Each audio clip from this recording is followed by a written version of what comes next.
My channel অঞ্চল Kashyap blog আৰু আজি হৈছে সৰস্বতী পূজা আৰু সবকে হেপী সৰস্বতী পূজা আৰু মই গা পা ধুলো আৰু এয়া আপোনালোকক মোৰ ড্ৰেছ দেখাই দিছোঁ।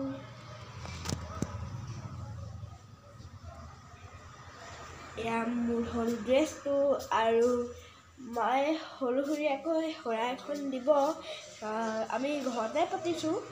তাৰপিছত প্ৰাৰ্থনা আমি গাম আৰু এতিয়া মায়ে কৰি আছে তো আপোনালোকক মই অলপ দেৰি পিছত লগ পাইছোঁ আৰু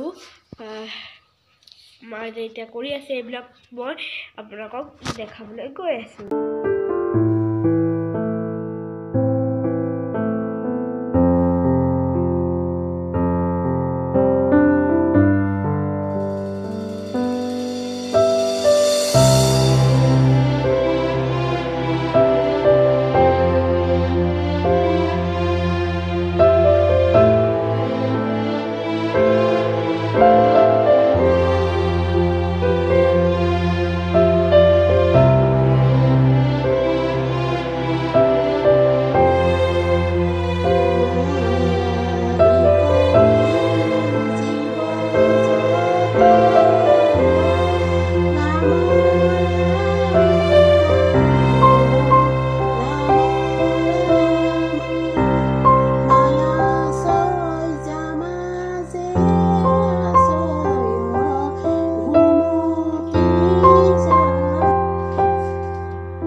এয়া মায়ে এতিয়া বেবী পটেটো বনাইছে আৰু বিলাহী টপো বনাব আৰু আমি অলপ দেৰি পিছত লুচি পুৰি লগত খাম আৰু এয়া মায়ে এতিয়া লুচি বনাই আছে।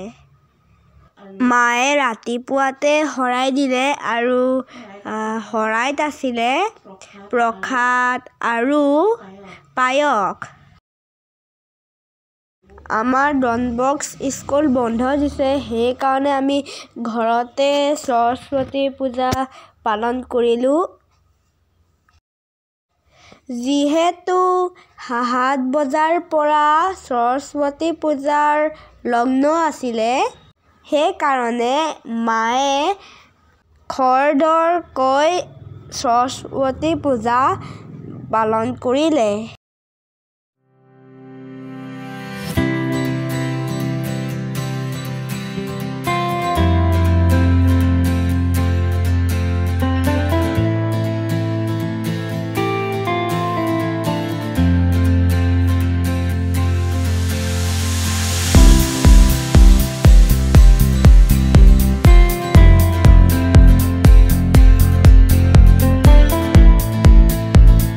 সৰস্বতী পূজা বুলি ঘৰতে লুচি বিলাহী টক আৰু সৰু আলু ফ্ৰাই কৰি এয়া খাবলৈ লৈছোঁ।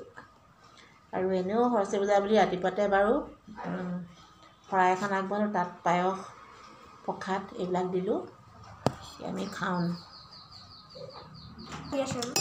কলপাতত খাইছিলোঁ এয়া আজি ভাল লাগিছে, টেষ্ট হৈছে।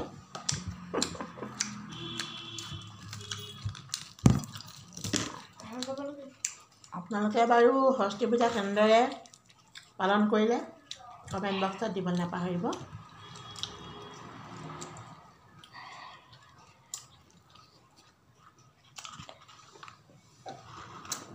আজিলৈ আহোঁ, আমি খাওঁ।